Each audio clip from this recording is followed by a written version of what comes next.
మమ్మలను మిక్కిలిగా ప్రేమించిన మా ప్రియ పరలోకమందున్న తండ్రి, మీ పరిశుద్ధమైన నామానికి, ఉన్నతమైన నామానికి స్తుతులు స్తోత్రములు చెల్లించుకుంటున్నాం తండ్రి. గడచిన గత కాలమంతయు నీ కృపచేత, నీ దయచేత, నీ ప్రేమ చొప్పున నీ పిల్లలమైన మమ్మల్ని అందరినీ తండ్రి మీరు కాచి కాపాడి ఈ దినం వరకు, ఈ సమయం వరకు కూడా మమ్మల్ని అందరినీ మీరు సజీవులుగా బ్రతికించి ఉంచిన విధానం బట్టి మీకు స్తుతులు స్తోత్రాలు చెల్లించుకుంటున్నాం తండ్రి. ఈ పునరుద్ధాన ఆదివారపు ఆరాధన కార్యక్రమాన్ని ప్రారంభ ప్రార్థనతో తండ్రి మేము ప్రారంభించుకొని కొన్ని ఆత్మీయమైనటువంటి పాటలు కూడా పాడుకొని నేను స్తుతించుకున్నాం తండ్రి. అదేవిధంగానైనా కొద్ది నిమిషాలు నీవు మా కొరకు రాయించి ఇచ్చినటువంటి ఈ వేద గ్రంథమైన, ఈ మహాజ్ఞాన గ్రంథమైన, ఈ దివ్య గ్రంథమైన, మా బ్రతుకు పుస్తకమైన బైబిల్ గ్రంథంలో నుంచి కొన్ని విషయాలను ప్రభావం మేమందరము నేర్చుకోవడానికి నీ గ్రంథము ముందుకు వచ్చి ఉండగా ప్రభా మాతో మీరు మాట్లాడమని కూడా మేము ప్రార్థన చేస్తున్నాం తండ్రి. నిలబడిన నేనైతే నిష్ప్రయోజకుడ దాస్తున్న ప్రభా, నీ పిల్లలకు నీ మాటలు వివరించడానికి కూడా ప్రభా అర్హత లేని వాడినైనా నన్ను నాకు అర్హత కలుగు చేసిన విధానం బట్టి కూడా మీకు స్తోత్రాలు. ఎదుటివారికి బోధిస్తున్నటువంటి నేను తండ్రి బోధించి బోధించి బోధించి నేను భ్రష్టున్నైపోకుండా బోధించినటువంటి బోధ ప్రకారంగా బ్రతికి అనేకులకు బోధించే కృప దయచేయండి. నీ మాటలు వింటున్నటువంటి నీ పిల్లలందరూ కూడా నాయన కేవలం వినువారిగా ఉండి తమను తాము మోసపుచ్చుకోనకుండా వినిన వాక్య ప్రకారమైన జీవితాలు బోధిస్తున్న నాకు, వినుచున్న మీ బిడ్డలందరూ కూడా మీరు దయచేయమని కూడా ప్రార్థన చేస్తున్నాం. విత్తబడిన ప్రతి మాట మీ బిడ్డల యొక్క హృదయాలలో మంచి నేలను పడిన విత్తనాల వలె అవి ఫలించి ఫలాలు కాయుటకు సహాయం చేయమని క్రీస్తు వారి నామంలోని ప్రార్థన అడిగి వేడుకొనుచున్నాము తండ్రి. ఆమేన్. మంచిది ప్రియులారా, మరి ఈ సమయంలో కొద్ది నిమిషాలు మనం దేవుని వాక్యాన్ని మనం అందరం కలిసి ధ్యానం చేసుకుందాం. ఈరోజు మన ధ్యానాంశము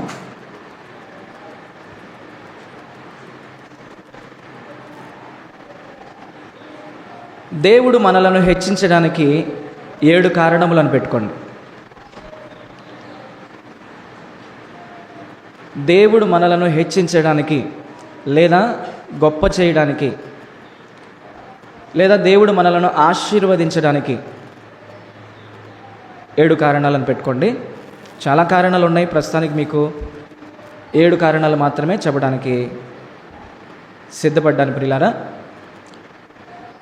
ప్రభునందు ప్రియమైన దేవుని పిల్లలారా, హెచ్చించుటకు 7 కారణములు. ఈరోజు మన పాఠం హెచ్చించుటకు 7 కారణములు. ఒకసారి మీ చేతిలో ఉన్న పరిశుద్ధ గ్రంథమైన బైబిల్ అందరు తెరచి మన ధ్యానాంశముగా మూలవాక్యాన్ని ఒకసారి చదువుకుందాం. దినవృత్తాంతముల మొదటి గ్రంథము 17వ అధ్యాయము 16వ వాక్యం. దినవృత్తాంతముల మొదటి గ్రంథము 17వ అధ్యాయము 16వ వాక్యం. అందరు బైబిల్ తెరిచి ముందు తీయండి. తీసిన తర్వాత అధ్యాయం చెప్తాను, రిఫరెన్స్ చెప్తాను. రాసుకునే వాళ్ళు చక్కగా అధ్యాయము రిఫరెన్స్ పెట్టి అంశం పెట్టి రాసుకోండి. మరి చదువు రాని వాళ్ళు మీరేం ఇబ్బంది పడాల్సిన పని లేదు. చక్కగా మీ అందరికీ అర్థమయ్యే కోణంలో దేవుని వాక్యాన్ని చదవడానికి అన్ని విధాలుగా నేను సిద్ధపడి మీ ముందు నిలబడ్డాను. ఓకేనా? చూద్దాం. దినవృత్తాంతముల మొదటి గ్రంథము 17వ అధ్యాయము 16వ వాక్యం చదువుతున్నారు. ఆ మాట అక్కడ ఉందా లేదా అనేది మీ గ్రంథంలో మీరు చూడండి. ఒక్కరు బిగ్గరగా చదివి సహాయం చేయండి అమ్మా. రాజైన దావీదు వచ్చి యెహోవా సన్నిధిని కూర్చుండి ఈలాగు మనవి చేసెను. దేవా యెహోవా, చదువమ్మా. నీవు నన్ను ఇంతగా హెచ్చించి స్థితిలోనికి తెచ్చుటకు నేను ఎంతటి వాడను, నా ఇల్లు ఏమాత్రపుది. ఒకసారి మళ్ళీ చదువుదాం స్పష్టంగా, ఒకసారి మళ్ళీ చదువుదాం. నేను చదువుతాను, మీరు చూడండి. రాజు అయిన దావీదు వచ్చి యెహోవా సన్నిధిని కూర్చుండి ఈలాగు మనవి చేశాను. ఏమని మనవి చేశాడంట? రాజు అయిన దావీదు యెహోవా సన్నిధికి వచ్చి ఇలాగ మనవి చేశాడంట. ఎలాగ మనవి చేశాడు అని మనం చూస్తే, దేవా యెహోవా, నీవు నన్ను ఇంత హెచ్చులోనికి తెచ్చుటకు, దేవా యెహోవా, నీవు నన్ను ఇంత హెచ్చులోనికి తెచ్చుటకు నేను ఎంతటి వాడను, నా ఇల్లు ఏ పాటిది అంటున్నాడు ప్రియులారా. అబ్బా, ఇతను మాట్లాడుతున్నటువంటి వ్యక్తి నీకులాగా నాకులాగా ఒక సామాన్యమైనటువంటి వ్యక్తి కాదు. ఈయన దేవుని ప్రజలైనటువంటి ఇశ్రాయేలీల 12 గోత్రములకు ఏక చక్రాధిపతిగా ఉండి 40 సంవత్సరాలు పరిపాలించినటువంటి ఒక రాజు దావీదు మహారాజు గారు. ఈ దావీదు మహారాజు గారు యెహోవా దేవుని యొక్క సన్నిధికి వచ్చి కూర్చుండి అన్నాడు. చూడండి, ఎవరమ్మా ఈయన? రాజు. దావీదు అనగానే సామాన్యమైనటువంటి వ్యక్తి కాదని మీకు ఎప్పుడు నేను చెప్తానే ఉంటాను. దావీదు అనగానే ప్రియులారా, ఒక మంచి పాటలు రాయగలిగిన ఒక రచయిత. దావీదు అనగానే ప్రియులారా, పాటలు రాయటమే కాదు కానీ ఆ పాటల్ని చక్కగా పాడగలిగినటువంటి వాడు. పాడడం మాత్రమే కాదు కానీ ప్రియులారా, చక్కని మ్యూజిషియన్ కూడా అన్నమాట, సంగీత విద్వాంసుడు. అంతేకాదు ప్రియులారా, దావీదు అనగానే దేవుని యొక్క ధర్మశాస్త్రమును దీవారాత్రములు ఆయన ధ్యానించినటువంటి వ్యక్తి. ఇంకా దావీదు అనగానే ప్రియులారా, ఆయన యుద్ధానికి వెళ్ళాడంటే, కత్తి పట్టుకొని కథన రంగములో దిగాడంటే 10,000 తలలు తెగిపడాల్సిందే. అంతటి గొప్పవాడు.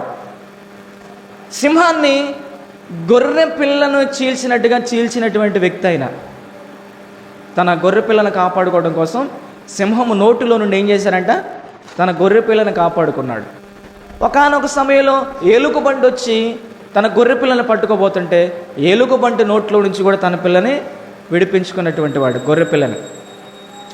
దావీదు అనగానే ప్రియులారా ఒక బలవంతుడు, దావీదు అనగానే ఒక ధైర్యశాలి, దావీదు అనగానే పాటలు రాయగలడు, పాటలు పాడగలడు, ఆ పాటలకు మ్యూజిక్ కూడా చేయగలడు. ఆయన యుద్ధంలో కూడా వెళ్ళాడంటే ప్రియులారా, ఆయన యుద్ధ నైపుణ్యం కలిగినటువంటి వ్యక్తి కూడా మనందరికీ తెలిసినటువంటి వ్యక్తి.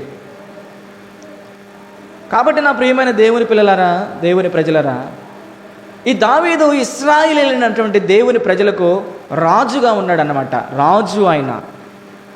అయితే ఆ రాజుగారు యెహోవా దేవుని యొక్క సన్నిధికి వచ్చి కూర్చున్నాడంట. ఎక్కడ కూర్చున్నాడంట? ఇప్పుడు మీరందరూ వచ్చారు, ఇది దేవుని సన్నిధి నివసించు స్థలం ఇది కదా. యెహోవా దేవుని యొక్క సన్నిధానమునకు మీరందరూ వచ్చి కూర్చున్నారు. అదేవిధంగా ప్రియులరా, రాజు అయినటువంటి దావీదు కూడా ప్రియులరా యెహోవా దేవుని యొక్క సన్నిధికి వచ్చి కూర్చుండి ఏం చేస్తున్నాడు? కూర్చుండి యెహోవా దేవునికి ఇలాగ మనవి చేశాను, ప్రార్థన చేస్తున్నాడు. యెహోవా దేవా, నీవు నన్ను ఇంతగా హెచ్చులోనికి తెచ్చుటకు నేనే ఎంతటి వాడనయ్యా, నా కుటుంబము లేదా నా ఇల్లు ఏమాత్రపిది. ఇల్లు అంటే కుటుంబం అని అర్థం అన్నమాట. చూడండి, ఒక రాజుగారు తనను తాను ఎంత తగ్గించుకుంటున్నాడో చూడండి, ఎంత ఒబీడియంట్ కలిగి జీవిస్తున్నాడో చూడండి. ఒక రాజుగారు దేవుని సన్నిధికి రావడమే గొప్ప రాజు. దేవుని సన్నిధికి రావడం మాత్రమే కాకుండా దేవుని సన్నిధిలో కూర్చోవడమే గొప్ప రాజు అంటే. కూర్చోవడం మాత్రమే కాకుండా ప్రియులరా, దేవుడికి ప్రార్థన చేయడం కూడా చాలా గొప్ప. కానీ ఈ రాజుగారు చూడండి, నేను ఒక ఉన్నత స్థానంలో ఉన్నాను, ఇశ్రాయేలు అయినటువంటి దేవుని ప్రజలను 12 గోత్రములను నేను ఏలుతున్నటువంటి ఏలికను, నేను దేవుని సన్నిధికి వెళ్ళాలా, ఆయన సన్నిధిలో నేను కూర్చోవాలా సామాన్యుడిగా. కూర్చోవడం మాత్రం కాకుండా నేను ఆయనకు ప్రార్థన చేయాలా అనుకోలేదు ప్రియులారా. ఒక రాజు అయినప్పటికీ కూడా, ఒక ఉన్నత స్థానంలో ఉన్నప్పటికీ కూడా, ఒక అధికారము కలిగి ఉన్నప్పటికీ ప్రియులారా, బలవంతుడైన, ధైర్యశాలైన, యుద్ధ నైపుణ్యం కలిగిన వాడైనా, ఇంతటి గొప్ప ఆధిక్యతలు కలిగిన వాడైనప్పటికీ కూడా తన జీవితంలో ఎంత తగ్గించుకున్నాడో ప్రియులారా. తగ్గించుకొని ఎక్కడ కూర్చున్నాడయ్యా అంటే కింద కూర్చున్నాడండి. అదే మామూలుగా కూర్చున్నాడు. ఒక రాజుగారు దేవుని సన్నిధికి వచ్చి కూర్చోవడం ఏంటి? దేవుని సన్నిధికి వచ్చి కూర్చోవడం మాత్రమే కాకుండా దేవుడికి ప్రియులరా ప్రార్థన చేస్తున్నాడు. ఎలాంటి ప్రార్థన అంటే అది కృతజ్ఞతతో కూడిన ప్రార్థన చేస్తున్నాడు. కృతజ్ఞతా ప్రార్థన చేశాడు దావీదు గారు. ఏంటి ఆయన చూపిస్తున్నటువంటి కృతజ్ఞత అంటే, దేవా యెహోవా, ఇంతగా నన్ను నీవు హెచ్చించుటకు నేనే పాటివాడిని, నా కుటుంబము లేదా నా ఇల్లు ఏ పాటిది. ఎంతటి వాడను నేను యేసయ్యా, కొంతైనా యోగ్యుడను కానయ్యా. ఎంతటి వాడను నేను యేసయ్యా, కొంతైనా యోగ్యుడను కానయ్యా. ఇంతగా నన్ను హెచ్చించుటకు, ఈ స్థితిలో నన్నుంచుటకు, ఇంతగా నన్ను హెచ్చించుటకు, ఈ స్థితిలో నన్నుంచుటకు, ఎంతటి వాడను నేను యేసయ్యా, కొంతైన యోగ్యుడను కానయ్యా. ఇలా ప్రార్థన చేశాడు. ఒక రాజు దావీదు అయిన దేవుని సన్నిధికి వచ్చి, ప్రియులారా, యెహోవా దేవా, ఇంతగా నన్ను హెచ్చించుటకు నేనే పాటివాడను, నా ఇల్లు ఏ పాటిది అంటున్నాడు. చరిత్రలో దేవుడు ఎవరినైనా హెచ్చించాడా, ఎవరినైనా గొప్ప చేశాడా, ఎవరినైనా ఆశీర్వదించాడా అని మనం ఆలోచన చేసినప్పుడు ప్రియులారా, దావీదైనటువంటి ఈ వ్యక్తిని దేవుడు ఆశీర్వదించాడు. ఈ వ్యక్తిని దేవుడు దీవించాడు. ఈ వ్యక్తిని దేవుడు బహుగా హెచ్చించాడు ఆయన. ఇక దావీదు గురించి దేవుడిచ్చిన సాక్ష్యం మీ అందరికీ తెలుసు. దావీదు నా ఇష్టానుసారుడైన మనుషుడు, నా ఉద్దేశములన్నీ కూడా నెరవేర్చినవాడు అని కూడా మనం బైబిల్లో చదువుకుంటాం. దావీదు తన తరము వారికి సేవ చేసి నిద్రించడని కూడా బైబిల్ గ్రంథంలో రాయబడింది. ఇంకోటి, సర్వలోకాలను కలుగు చేసినటువంటి సృష్టికర్త అయినటువంటి యేసుక్రీస్తు ప్రభువారు కూడా ఈ దావీదు వంశంలో నుంచి వచ్చినట్టుగానే మనం చూస్తాం. దావీదు వేరు చిగురుగా, దావీదు కుమారుడుగా పిలువబడ్డాడని కూడా మనం చూస్తాం. దావీదు కుమారుడా నన్ను దాటిపోకయ్యా అని కూడా మనం పాడతాం కదా. దావీదు కుమారుడు అని కూడా పేరు కిందకి వచ్చింది ప్రియులారా. అంటే దావీదు అనేటటువంటి వ్యక్తి సామాన్యుడు కాదు. ఇతడు ఒక గొప్ప రాజు. ఎన్నో యుద్ధాలు చేశాడు దేవుడి కోసం. ప్రతి యుద్ధంలో దేవుడు అతనికి జయాన్ని ఇచ్చాడు. కాబట్టి నా ప్రియమైన దేవుని పిల్లలారా, దేవుని ప్రజలారా, దావీదు అనేటటువంటి ఈ వ్యక్తి దేవుని సన్నిధికి వచ్చి కూర్చొని, ఏమండి, దేవునికి కృతజ్ఞతా ప్రార్థన చేస్తున్నాడు. అయ్యా, నన్ను నువ్వు ఎంతగానో హెచ్చించావు, నన్ను ఎంతగానో నువ్వు గొప్ప చేశావు, నన్ను ఎంతగానో నువ్వు ఆశీర్వదించావయ్యా. నన్ను మాత్రమే కాదయ్యా, నా ఇంటిని కూడా నువ్వు హెచ్చించావు, నా ఇంటిని కూడా నువ్వు గొప్ప చేశావు, నా ఇంటిని కూడా నువ్వు ఎంతగానో బహుగానో ఆశీర్వదించావు. నేను ఎంతటి వాడినయ్యా, నా ఇల్లు ఏ పాటిదయ్యా, నా దగ్గర ఏ అర్హత ఉంది నాయన, నాలో ఏ గొప్పతనం లేదు నాయన అని తనను తాను తగ్గించుకొని, దేవుడు తనను హెచ్చించిన విధానాన్ని జ్ఞాపకం చేసుకొని దేవుడికి కృతజ్ఞత ప్రార్థన చేస్తున్నాడు. అమలారా, అయ్యలారా, మనం ఒక మంచి పొజిషన్లో ఉన్నాం అనుకోండి, ఒక ఉన్నత ఉద్యోగంలోనో, ఏదన్నా ఒక చిన్నపాటి పదవో, ఒక చిన్న అధికారమో, కొంత డబ్బు, లేదా కొన్ని స్థలాలు, కొన్ని పొలాలు, కొంత మంచి గృహాలు, అందమైన గృహాలు, కొన్ని వెలగల విలువైనటువంటి వస్త్ర ఆభరణాలు మనకు ఉన్నాయి అనుకోండి. ఈ రాజు అయినటువంటి దావీదు గారు దేవుని సన్నిధానమునకు వచ్చి కూర్చొని దేవునికి మనవి ప్రార్థన చేసినట్లుగా మనం ప్రార్థన చేసుకుంటామా? ఏదైనా మనకు కొద్దిగా ఒక అధికారం, ఒక ఉద్యోగం, ఒక చదువు ఉందనుకోండి, మనం అధికారం కోరుకుంటాం. సంఘములో కూడా మనకు కుర్చీలు కావాలి, మనకు పదవులు కావాలి, మనకు ప్రత్యేకమైనటువంటి స్థానాలు కావాలి. నన్ను పిలిచారా ఏంటి? నాకేమైనా ప్రత్యేకమైన స్థానం ఇచ్చారా ఏంటి? నాకు ప్రార్థన చేయడానికి కూడా మైకీలా, నాకు పాట పాడ్డాడు కూడా మైకీలా, కనీసం నాకు వందనాలు కూడా చెప్పలా. నేను ఎందుకు రావాలి ప్రార్థనకి? నేను రాను, నేను వేరే సంఘానికి వెళ్తా. ఒక తల్లి, ఏంటమ్మా ప్రార్థనకి రావట్లేదంటే, పాస్టర్ గారు నాకు వందనాలు చెప్పలేదు, అందుకే నేను వేరే సంఘానికి వెళ్తున్నాను అన్నమాట.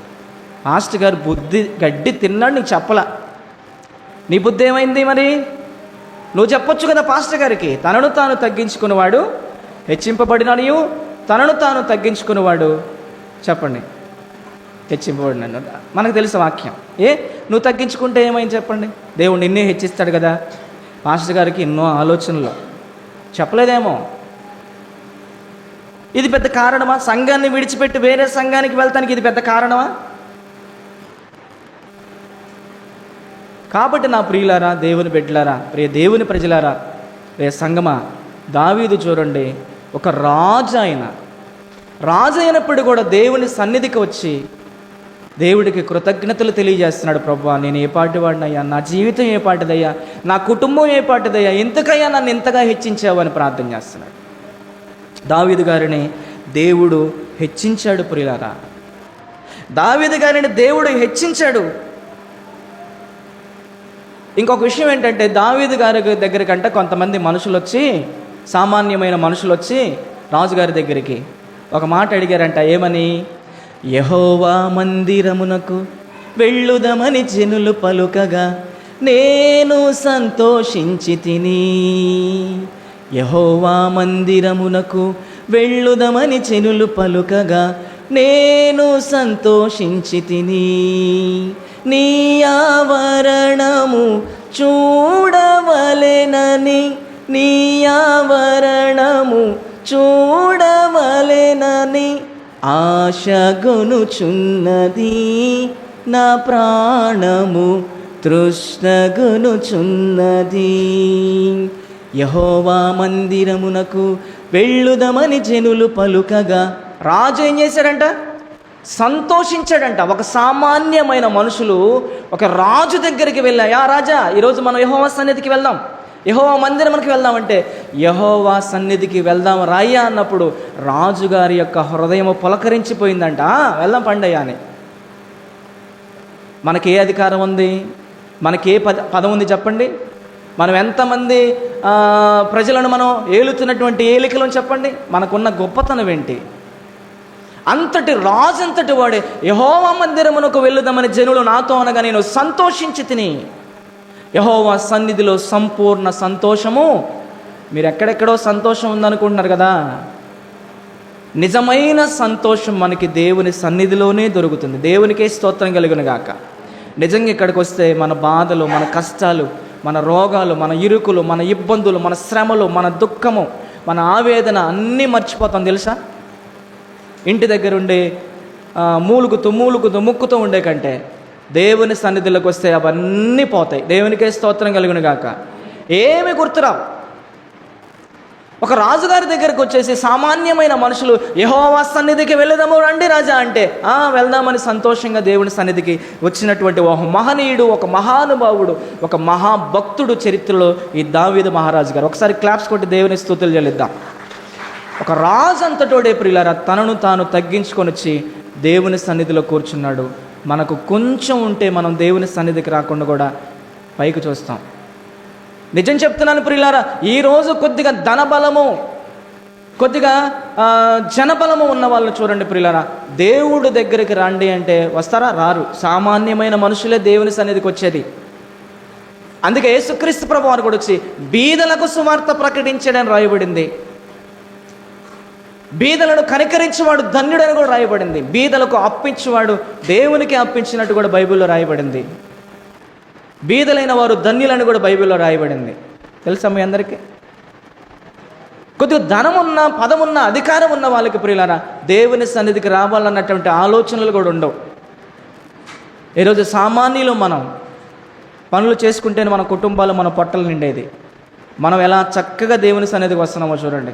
కొద్దిగా ఉన్నవాడిని మీరు చూడండి ప్రియులారా, దేవుడు కనపడడు, దేవుడి సన్నిధి కనపడదు అతనికి. దేవుడు ఒక దెబ్బ కొట్టి మంచంలో పడేస్తే అప్పుడు దేవుడు అంటాడు. అప్పుడు దాకా అవసరమా? చేతులు గాలిన తర్వాత ఆకులు పట్టుకోవడం అవసరమా? కాబట్టి ప్రియులారా, దేవుడు మనలను హెచ్చించుటకు కారణాలు చాలా ఉన్నాయి. చరిత్రలో దేవుడు ఎవరినైనా హెచ్చించాడా? చరిత్రలో దేవుడు ఎవరినైనా గొప్ప చేశాడా? చరిత్రలో ఎవరినైనా దేవుడు బహుగా ఆశీర్వదించాడని మనం బైబిల్ని తరచి మనం చూసినప్పుడు ఒక మహాభక్తుడైనటువంటి రాజు అయినటువంటి దావీదు కనపడుతున్నాడు. దావీదును దేవుడు హెచ్చించాడంట, గొప్ప చేశాడంట, ఆశీర్వదించాడంట.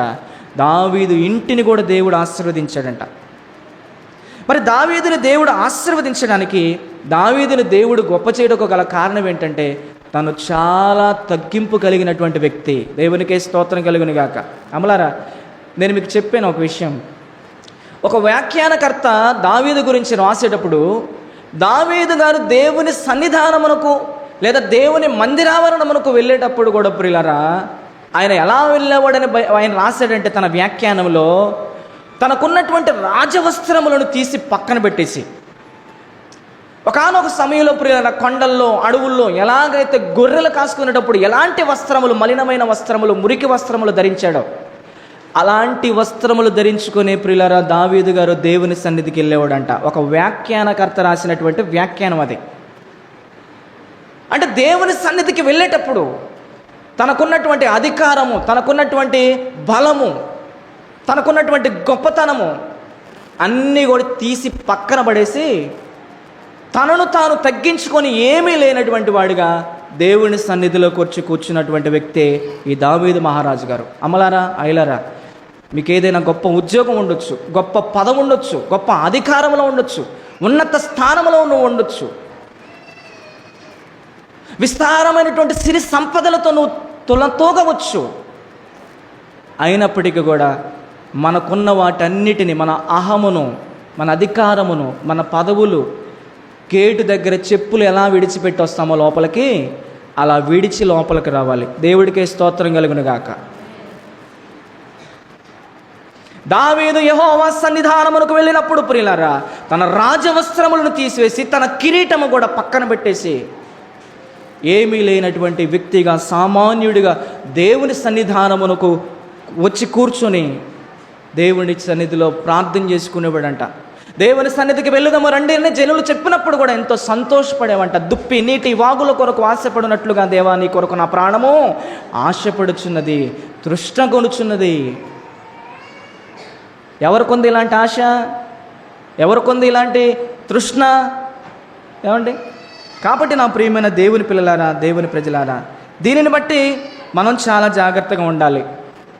రాజంతటి వాడే దేవుని సన్నిధికి వచ్చేసి కూర్చొని దేవునికి స్తుతులు చెల్లిస్తున్నాడు అని అంటే, రాజంతటి వాడే తన అధికారాన్ని, తన పదవిని, తన సింహాసనాన్ని కూడా లెక్క చేయకుండా, అమ్మో దేవుడు నన్ను చూస్తున్నాడు, నన్ను నేను దేవుని సన్నిధిలో తగ్గించుకోవాలని ఇచ్చి కూర్చున్నాడు చక్కగా. కొంతమందిని చూసామనుకోండి, మనం క్రీస్తు స్వరక్తం ఇచ్చి సంపాదించినటువంటి సంఘానికి వచ్చేటప్పుడు ప్రియులారా ఎలా వస్తారో మీకు తెలుసు.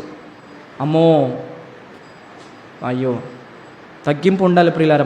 మనకి ఎన్నున్నా సరే అవి మన ఇంటి దగ్గరే. దేవుని సన్నిధికి వచ్చేటప్పుడు మనం ఎలా ఉండాలి?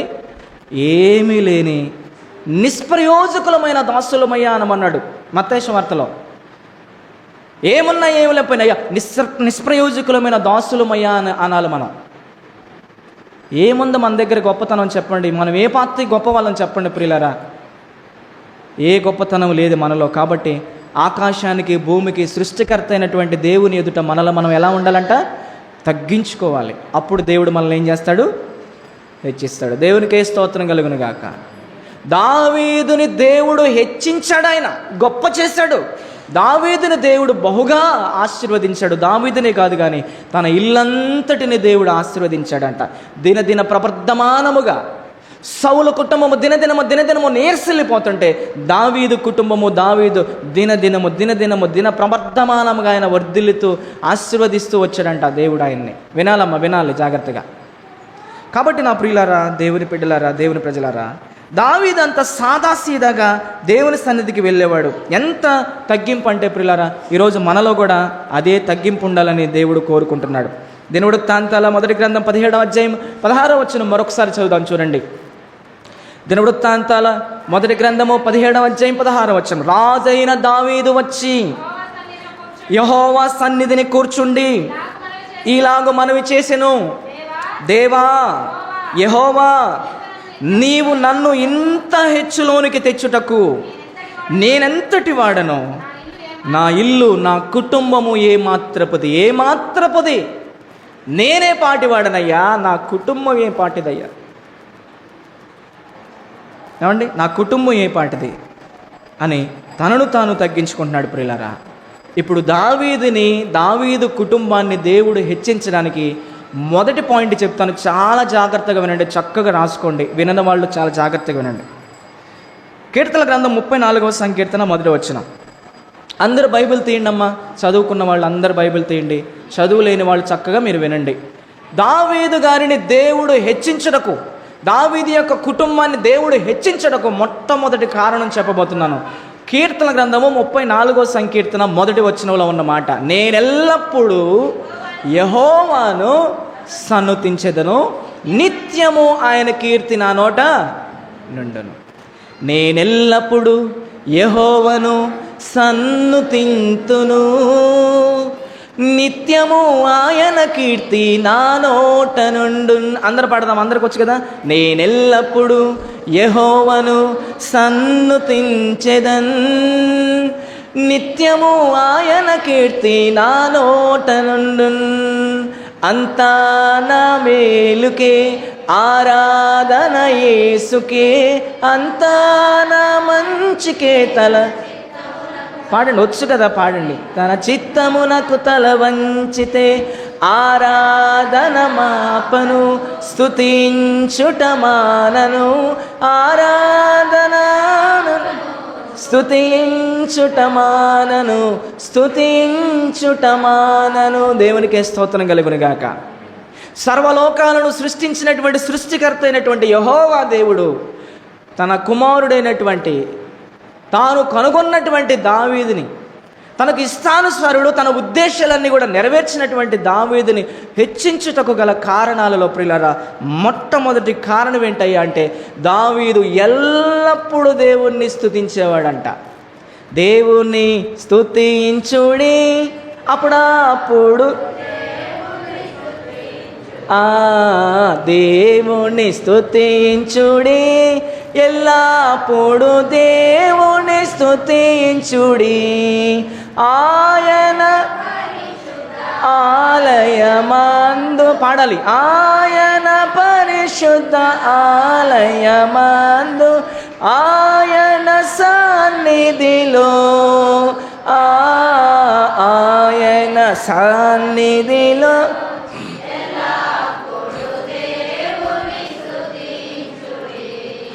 సకల ప్రాణులు యెహోవాను స్తుతించుడి, సకల ప్రాణులు యెహోవాను స్తుతించుడి.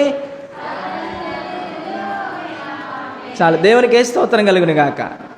ప్రియమైన దేవుని పిల్లలారా, ప్రియ దేవుని ప్రజలారా, దావీదు గారిని దేవుడు హెచ్చించుటకు లేదా గొప్ప చేయుటకు, ఆశీర్వదించుటకు గల కారణాల్లో దావీదు ఎల్లప్పుడూ కూడా దేవుణ్ణి స్తుతించేవాడని మనం చూస్తాం. ఎల్లప్పుడూ, అప్పుడప్పుడు కాదు, ఎల్లప్పుడూ దేవుణ్ణి స్తుతించేవాడంట. తనకు శ్రమ కలిగిన దేవుని స్తుతి చెల్లించేవాడు, తనకు బాధ కలిగిన దేవుని స్తుతించేవాడు. శత్రువులు వేల కొలిది సైన్యము దండెచ్చి తన మీదకి వచ్చినా కూడా దేవుణ్ణి స్తుతించేవాడు. కష్టకాలంలో స్తుతించేవాడు, నష్టకాలంలో స్తుతించేవాడు. తనకు వచ్చినటువంటి సమస్యలన్నిటిలో కూడా దేవానికి స్తోత్రమయ్యా ఏమన్నాడు? దేవానికి స్తోత్రమయ్యా. కాబట్టి దేవుడు ప్రియులరా, ఎల్లప్పుడూ దేవుడు దావీదు దేవుడిని స్తుతించేవాడు. కాబట్టి దావీదుని దేవుడు ఏం చేశాడయ్యా అంటే అంచెలంచెలుగా హెచ్చించాడు, తన కుటుంబాన్ని హెచ్చించాడు. తనను గొప్ప చేశాడు, తన కుటుంబాన్ని గొప్ప చేశాడు, తనను ఆశీర్వదించాడు, తన కుటుంబాన్ని కూడా ఆయన ఆశీర్వదించాడు. ప్రేమని దేవుని వల్ల ఎల్లప్పుడూ దావీదు దేవునికి స్తుతి చెల్లించేవాడని మనం చదువుకుంటాం. నిజంగా స్తుతిస్తే మన స్థితి మారిపోతుంది. తెలుసా మీకు? స్తుతిలోనే దాగి ఉంది ఒక మహాశక్తి. ఎరుకో ప్రాకారాలను కూడా ప్రియులారా, ఈ స్తుతి అనే ఒక విస్ఫోటనము కూలగొట్టింది. తెలుసా? దేవునికి స్తోత్రం కలుగును గాక. గట్టిగా చెప్పాలి, దేవునికి స్తోత్రం కలుగును గాక.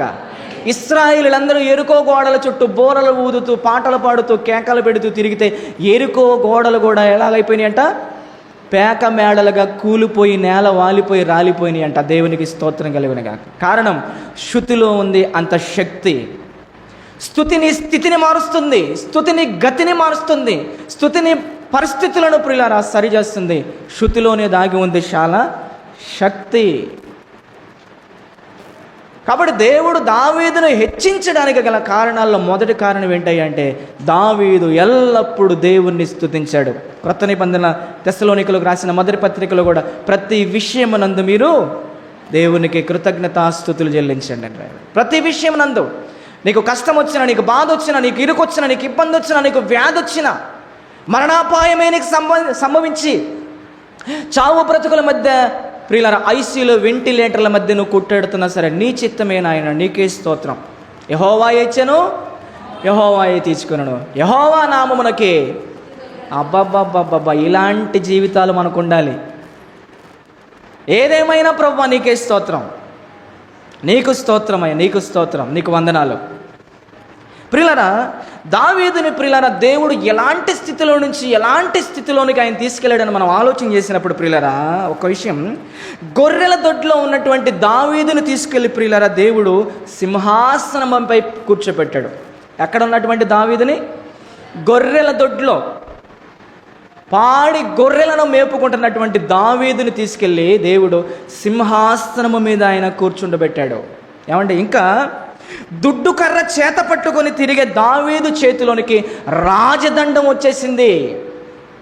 అడవుల ఎమ్మటి గొర్రెలను కాసుకుంటా దుడ్డు కర్ర పట్టుకొని తిరుగుతున్నటువంటి దావీదు చేతిలోనికి దేవుడు రాజదండం.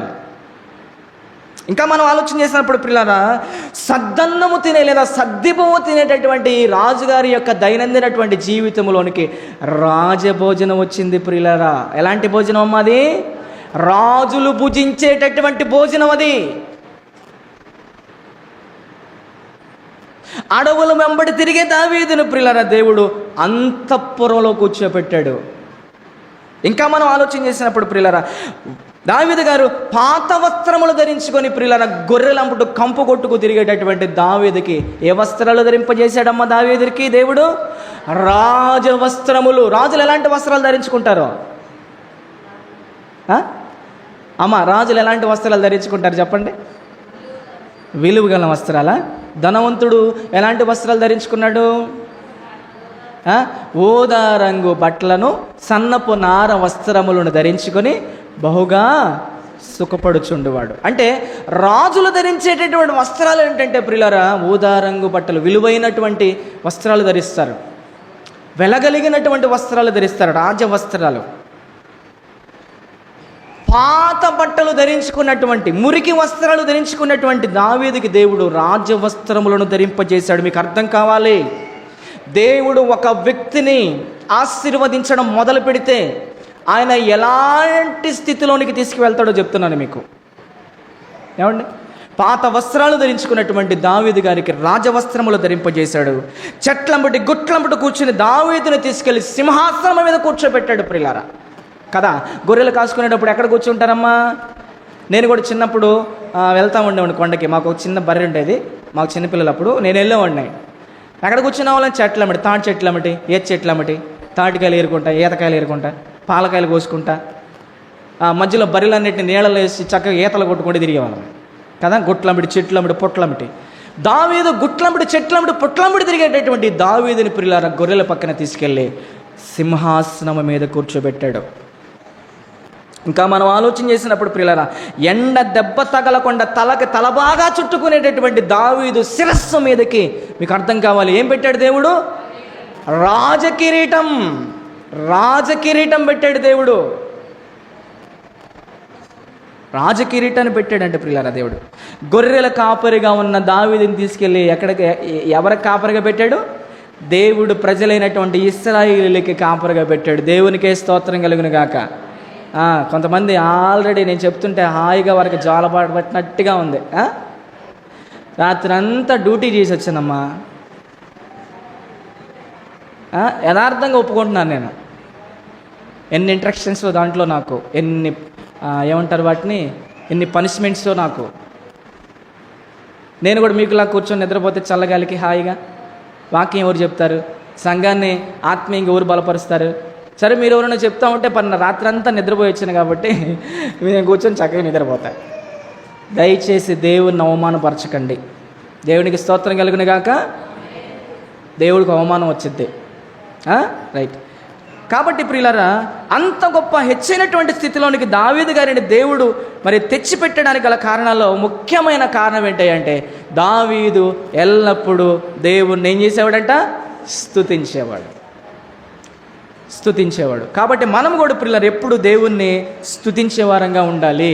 ఏ పరిస్థితి అయినా సరే ఎల్లప్పుడూ మనం కూడా దేవుణ్ణి స్తుతించే వారంగా ఉన్నాం అనుకోండి ప్రియులారా, దేవుడు మనల్ని కూడా దావీదుని హెచ్చించినట్లుగా, దావీదు కుటుంబాన్ని హెచ్చించినట్లుగా, దావీదును గొప్ప చేసినట్లుగా, దావీదు కుటుంబాన్ని గొప్ప చేసినట్లుగా, దావీదును ఆశీర్వదించినట్టుగా భౌతికంగా మనల్ని కూడా దేవుడు ఆశీర్వదిస్తాడు. దేవుడికి పక్షపాతం ఉందా చెప్పండి? దేవుడు ఒకరినొకలాగా చూస్తాడా? మనం చూస్తాం. ఒకరినొకలాగా మనం చూస్తాం. మనకుంటుంది. ఎప్పుడు నేను చెప్తాను, పక్షపాతం కానీ పక్షవాతం కానీ ఎవరికి ఉంటుంది? మనకుంటుంది. మనుషులం కాబట్టి. దేవుడికి పక్షపాతం లేదు. దేవుడు పక్షపాతం లేని దేవుడు.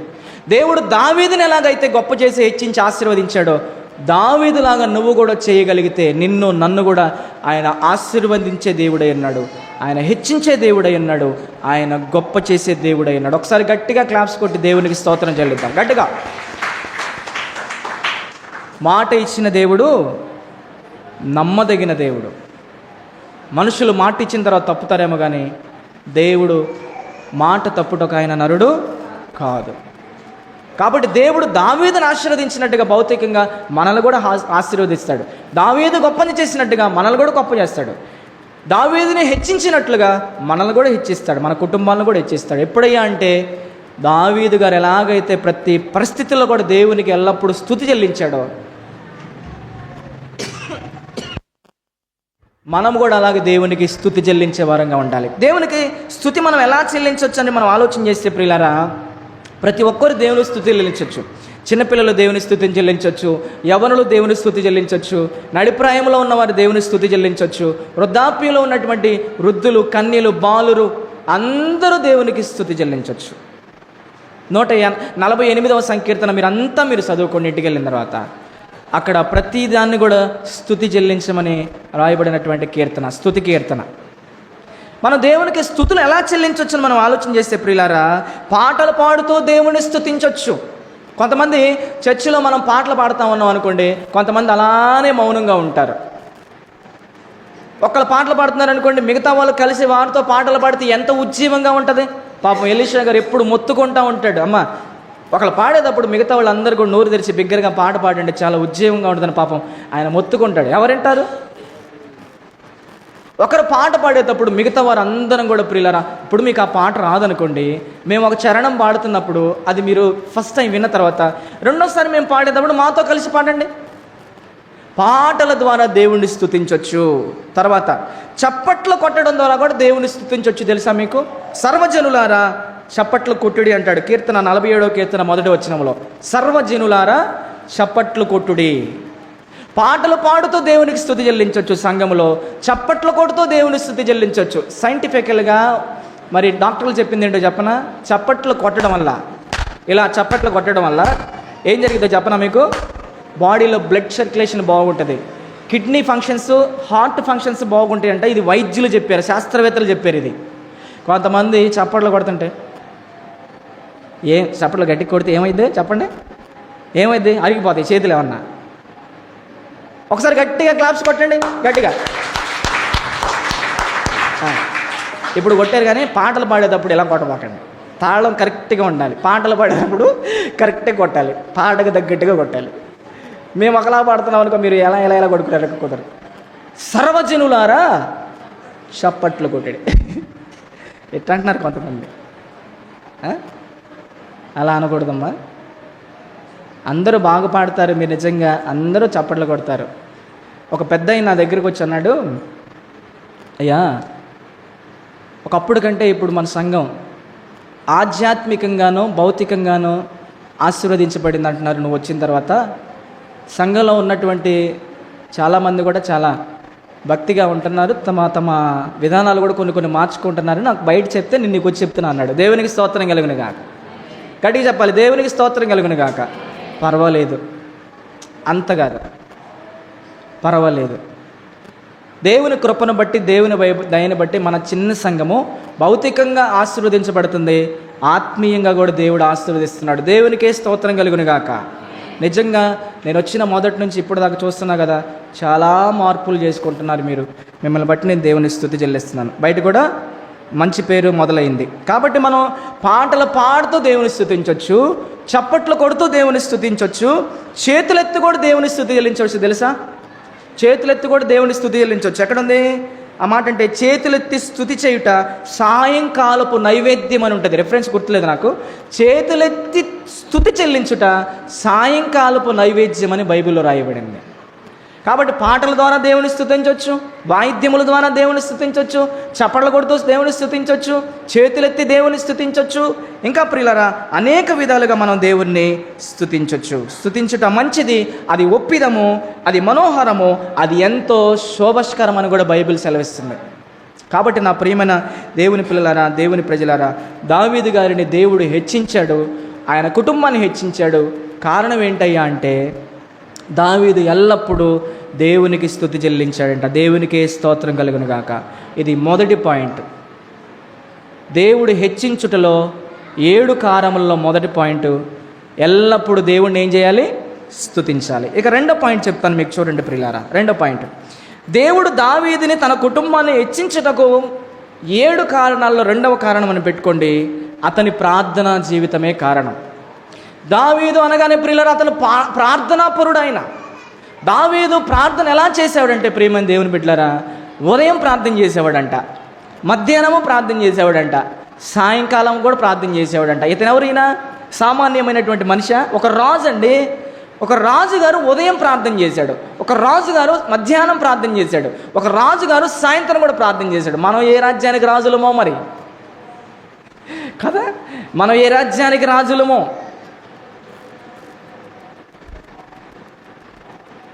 ఒక రాజంతట వాడే దినమునకు ముమ్మారుగా దేవుని సన్నిధిలో మోకరిల్లి ప్రార్థన చేశాడంటే ప్రియులారా, మనం కూడా ప్రార్థన చేసేవారుగా ఉండాలి. ఏమంటే దావీదు గారు యుద్ధానికి బయలుదేరేటప్పుడు కూడా ఆయన దేవునికి మనవి చేసుకోకుండా, దేవునికి చెప్పకుండా, దేవుడికి ప్రార్థన చేసుకోకుండా వెళ్ళేవాడు కాదంటమ్మా. యుద్ధానికి వెళ్ళేటప్పుడు ప్రార్థన చేసుకునేవాడు అంట దావీదు. కనీసం మనం ప్రయాణం చేసేటప్పుడు కూడా ప్రార్థన చేసుకోం. ఒక విషయం చెప్పనా, దావీదు చేయవలసిన సమయంలో ప్రార్థన చేశాడు, అన్ని విషయాలలో ప్రార్థన చేశాడు. మనం చేయవలసిన విషయాల్లో ప్రార్థన చేస్తున్నామో లేదో తెలియదు, మరి అన్ని విషయాల్లో ప్రార్థన చేస్తున్నామో తెలియదు, కానీ కనీసం భోజనం చేసుకునేటప్పుడైనా ప్రార్థన చేసుకుంటామా మనం? భోజనం చేసుకునేటప్పుడు ఎంతమంది ప్రార్థన చేసుకుంటారు? నేను చేతులు ఎత్తమని చెప్పట్లా, అది మీ మనస్సాక్షికి నేను వదిలిపెడుతున్నా. భోజనం ప్లేట్ మన ముందుకు వచ్చినప్పుడు ఎంతమంది దేవునికి కృతజ్ఞత ప్రార్థన చేసి భోజనం చేస్తారు చెప్పండి? కృతజ్ఞత ప్రార్థన. దేవా, నాకు ఇచ్చిన ఈ ఆహార పదార్థాన్ని బట్టి నీకు స్తోత్రాలయ్యా, లేని పేదలు కూడా దయచేయండి తండ్రి, తినుచున్న నాకు శక్తిని, బలాన్ని, ఆరోగ్యాన్ని దయచేయండి, ఆ ఆరోగ్యాన్ని నీ పనిలో వాడే కృప దయచేయండి, దీన్ని కష్టించి పనిచేసి పండించినటువంటి రైతులను కూడా మీరు దీవించండి, ఆమేన్ అని ఎంతమంది ప్రార్థన చేస్తారు? మీకు ఒక చిన్న ఉదాహరణ ఆల్రెడీ చెప్పాను, ఇది ఒక చిన్న ఉదాహరణ. ఒక నిజమైనటువంటి క్రైస్తవ కుటుంబం ఉందంట. ఆ నిజమైనటువంటి క్రైస్తవ కుటుంబానికి ఒక నామకార్థ క్రైస్తవుడు వెళ్ళాడంట. ఈ నిజమైనటువంటి క్రైస్తవ కుటుంబం అప్పుడే భోజనాలు తిందామని అలాగా సిద్ధపడుతున్నారంట. ఈ లోపల ఆయన వచ్చాడు. వచ్చినటువంటి వ్యక్తిని నిజమైనటువంటి క్రైస్తవులు ఏమయ్యా పో అంటారా, లేదా రానా మాతో పాటు కలిసి ఇదిగో ఈ భోజనం నువ్వు కూడా చేయా అంటారా? భోజనం చేద్దుగా రాయా అంటే వచ్చాడు నామకార్థ క్రైస్తవుడు. వచ్చేసి చేతులు కడుక్కొని భోజనం ముందు కూర్చున్నాడు టేబుల్ మీద. కూర్చోగానే చక్కగా వాళ్ళు నిజమైన క్రైస్తవులు కుటుంబంగా వాళ్ళు వడ్డించుకున్నారు. ఈ నామకార్థ క్రైస్తవుడు కూడా ఏం వడ్డించారు ప్లేట్లో? మంచి రుచి కలిగినటువంటి పదార్థాలు వడ్డించి పెట్టారనమాట. వినండి అమ్మ, వినండి, వినని వారి కొరకే ఈ మాటలు. పెట్టిన తర్వాత భోజనం ప్లేట్లో పెట్టిన తర్వాత ప్రియులారా, పెట్టగానే ఇక ఆయన ఏం చేస్తున్నాడంటే ఇక తినేస్తున్నాడంటే ఇలా తినేస్తుంటే పక్కనే ఆ నిజ క్రైస్తవుల యొక్క ఆ చిన్న పాప, ఒక పాప కూర్చుందంట. అది మన పిల్లల్లాగా పక్కన కూర్చొని అమ్మా అమ్మ అని పిలిచిందంట. ఏంటి నాన్న అందంట వాళ్ళ అమ్మ. ఇదిగో ఈయన మన కుక్కలాగే అంటుందంట. మన కుక్కలాగే అంటే అర్థం ఏంటి? వాళ్ళమ్మ అంటుందంట అమ్మ అట్టనకూడదు అమ్మ అంటుందంట. నిజమమ్మా, మన కుక్క ఎలాగైతే ప్రార్థన చేసుకోకుండా తినిద్దో, ఇదిగో ఈయన కూడా కుక్కలాగే తింటున్నాడు మా అందంట. మీకు అర్థం అవ్వాలని చెప్తున్నా. ఏమండి, చేయవలసిన విషయాల్లో మనం ప్రార్థన చేసుకోవాలి. అన్ని విషయాలలో కూడా మనం ప్రార్థన చేసుకోవాలి. ప్రార్థన చాలా విలువైంది. ప్రార్థన ఒక విశ్వాసికి అది నీరు లాంటిది. ప్రార్థన జీవితాన్ని కలిగి మనం ఉండాలి. నేను, మీరు, మనమంతా. ఒక విశ్వాసికి ప్రార్థన జీవితం లేకపోతే విశ్వాసిగానే ఉంటాడు కానీ విశ్వాసి కాదు. అర్థమవుతుంది కదా? భక్తుడుగానే ఉంటాడు కానీ భక్తి ఉండదు. ఒక విశ్వాసికి ప్రార్థన ఎంత ముఖ్యమో అదేవిధంగా ఒక విశ్వాసికి వాక్యం కూడా అంతే ముఖ్యం. వాక్యము ప్రార్థన రెండు సమపాళ్లలో ఉండాలి, ఏది తగ్గకూడదు, లిమిట్స్ కదా. కాబట్టి దావీదుని దేవుడు హెచ్చించడానికి గల కారణాల్లో రెండో కారణం ఏంటి అంటే దావీదు ప్రార్థనా జీవితం కలిగిన వాడు. బైబిల్ గ్రంథంలో కుక్క తిండికి ఆతృత పడినట్లు అని రాయబడింది. అది బైబిల్లో ఉన్న వాక్యం. కుక్క తిండికి ఆతృత పడినట్లు అన్నట్లుగా మనం ఉండకూడదు అమ్మలారా. మీరు ఉంటున్నారని నేను చెప్పట్లేదు. మీరందరూ చక్కగా ప్రార్థన చేసుకుంటారు, దేవునికి స్తోత్రం. మనం భోజనం చేసేటప్పుడు చక్కగా ప్రార్థన చేసుకొని దేవునికి కృతజ్ఞత ప్రార్థన చేసుకొని భోజనం చేయాలి. ప్రయాణం చేసేటప్పుడు ప్రార్థన చేసుకోవాలి. ఏదన్నా పని మొదలుపెట్టినప్పుడు మనం ప్రార్థన చేసుకోవాలి. ప్రతిదీ కూడా ప్రార్థనతోనే మనం ప్రారంభించాలి. కాబట్టి దావీదుని దేవుడు హెచ్చించడానికి గల కారణాల్లో ప్రియులారా, దావీదు ప్రతి విషయమునందు దేవుడికి ఏం చేసేవాడంట? ప్రార్థన చేసేవాడు. రెండవది, ఒకటి ఎల్లప్పుడూ ప్రార్థన చేసేవాడు. రెండు ఎల్లప్పుడూ దేవునికి స్తుతి చెల్లించేవాడు. ఇక దావీదు హెచ్చింపబడడానికి, దావీదు కుటుంబమును దేవుడు హెచ్చించడానికి మూడవ కారణం చెప్తాను, చక్కగా మీరు రాసుకోండి. దావీదుని దేవుడు హెచ్చించడానికి, తన కుటుంబానికి దేవుడు హెచ్చించడానికి మూడవ కారణం ఏంటంటే అతడు బాధ్యత కలిగిన వాడు. అర్థమవుతుందమ్మా? అతడు బాధ్యత కలిగిన వాడు. ఎలా బాధ్యత కలిగిన వాడని మనం ఆలోచన చేసినప్పుడు ప్రియులారా, ఒకానొక సమయంలో నాన్నగారు యెషయ్య ఏం చేశారంటే తన కుమారుడైన దావీదా రానా అన్నాడు.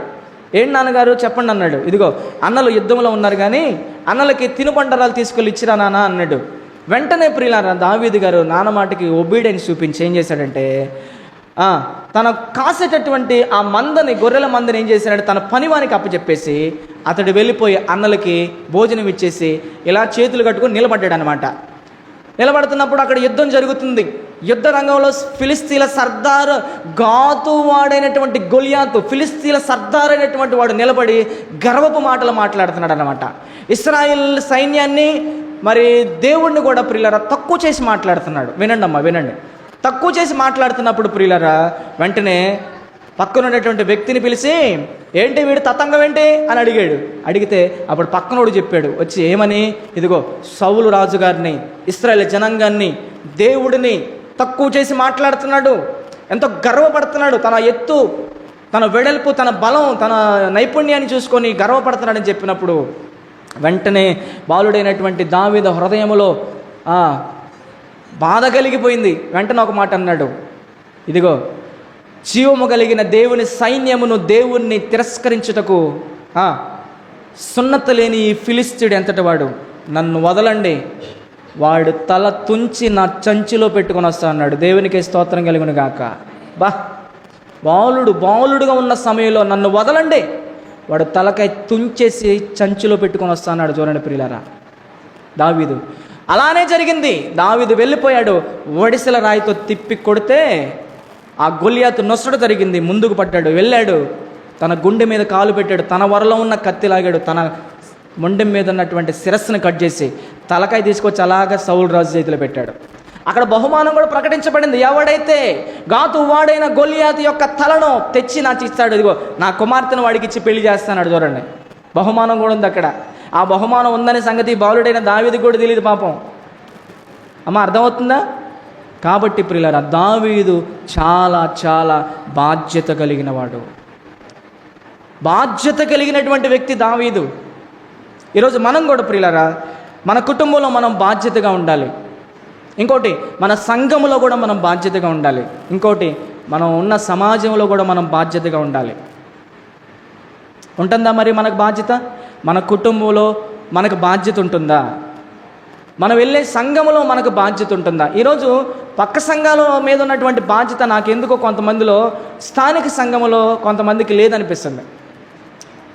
పక్క సంఘాల మీద ఉన్నటువంటి ఆసక్తి, ఆశ, ప్రేమ, ఆప్యాయత, అనురాగాలు, ఆ భక్తి శ్రద్ధలు ఎందుకో స్థానిక సంఘంలో చూపించట్లేదామో నాకు కొంచెం అనుమానం వచ్చింది. ఈ మధ్య డ్యూటీలో ఆలోచిస్తున్నప్పుడు కొంతమందిని సైకాలజీని బట్టి నాకు అర్థమవుతుంది. సంఘము, నీ స్థానిక సంఘములో నీకంటూ ఒక కాపరు ఉండాలి, నీకంటూ ఒక సంఘం మంది ఉండాలి. ఆ సంఘములో నువ్వు కొనసాగాలి. రేపొద్దున దేవుడు అడుగుతాడు, అమ్మా నీ సంఘం ఏది, నీ కాపరు ఎవరు? అందరూ నా కాపరులే అంటావా? అన్ని సంఘాలు నా సంఘాలే. స్థిరముగా ఒక సంఘంలో ఉండు, స్థిరముగా ఒక కాపరి నాయకత్వంలో ఉండు, లేకపోతే ఎటూ కాకుండా పోతారు. దిమనస్కత్వం అంటారు దాన్ని, రెండు చంచల మనస్సు. ఇక్కడ చెప్పేది వాక్యం కాదా? ఇక్కడ పాడే పాటలు కాదా? ఇది క్రీస్తు స్వరక్తం ఇచ్చి సంపాదించుకున్న సంఘము కాదా? ఇక్కడ ఏమైనా డిస్కో డ్యాన్సులు నేర్పిస్తున్నారా? బాధతో చెప్తున్నాను. బాధ్యత కలిగినటువంటి క్రైస్తవుడిగా నువ్వు ఉండాలి. నీ కుటుంబంలో బాధ్యతగా ఉండు, నువ్వు ఉన్న సంఘములో బాధ్యతగా ఉండు, నువ్వు ఉన్న సొసైటీలో, సమాజంలో నువ్వు బాధ్యతగా ఉండు. దావీదు బాధ్యతగా ఉన్నాడు కనుక దేవుడు దావీదుని హెచ్చించాడు, దావీదు కుటుంబాన్ని హెచ్చించాడు, దావీదుని కుటుంబాన్ని గొప్ప చేశాడు, దావీదుని కుటుంబాన్ని దేవుడు నిండారుగా ఆశీర్వదించాడు. దేవుడు నిన్ను ఆశీర్వదించాలంటే నువ్వున్న కుటుంబంలో నువ్వు బాధ్యతగా ఉండు, నువ్వున్న సంఘములో బాధ్యతగా ఉండు, నువ్వున్న సమాజంలో బాధ్యతగా ఉండు. 4వ పాయింట్ చెప్తాను ప్రియులారా. దేవుడు దావీదు కుటుంబాన్ని ప్రియులారా దేవుడు హెచ్చించడానికి, దేవుడు ఆశీర్వదించడానికి, దేవుడు దీవించడానికి 4వ కారణం ఏంటంటే, దావీదు దేవుని వైపు చూచే లక్షణం కలిగిన వాడు. ఎవరి వైపు చూసే లక్షణం కలిగిన వాడు? చెప్పండి అమ్మ. దావీదు ఎవరి వైపు చూసే లక్షణం కలిగిన వాడు? దేవుని వైపు చూచేటటువంటి లక్షణం కలిగిన వాడు ప్రియులారా. దావీదు అన్నలకి తిరుబండారాలు ఇచ్చినట్టు ప్రక్క నిలబడ్డటువంటి దావీదు ఆ సైన్యం అంతా కూడా ప్రియులారా ఎవరి వైపు చూశారు? సౌలు అంటే సౌలు కానీ సైన్యము కానీ వారి వైపు వారు చూసుకున్నారు, కానీ దేవుని వైపు చూడలా. దావీదు ఎవరి వైపు చూశాడు? యుద్ధం ఎవరిదన్నాడు? యుద్ధము యెహోవాదే అన్నాడు. దేవుని వైపే చూశాడు కాబట్టి దావీదుకి దేవుడు జయాన్ని ఇచ్చాడు యుద్ధంలో. దావీదుకు దేవుడు బలాన్ని ఇచ్చాడు యుద్ధంలో. దావీదుకు దేవుడు ధైర్యం ఇచ్చాడు. దేవుడికి ప్రియులారా దేవుడు, ఎందుకంటే దావీదు దేవుని వైపే చూశాడు. కానీ సైన్యం, ఇంత సైన్యం ఉందే, గొలియాత్ ఎంత ఎత్తున్నాడు, 6 మూరల జానాలు 9 అడుగులు ఉన్నాడు అని చూడాల. దేవుడు కంటే ఎవడు గొప్పవాడు అనుకున్నాడు? దేవుడే గొప్ప అనుకున్నాడు. దేవుని వైపు చూశాడు, యుద్ధ రంగంలోకి దిగాడు, రాయి ఒకే రాయితో కొట్టి చంపేశాడు.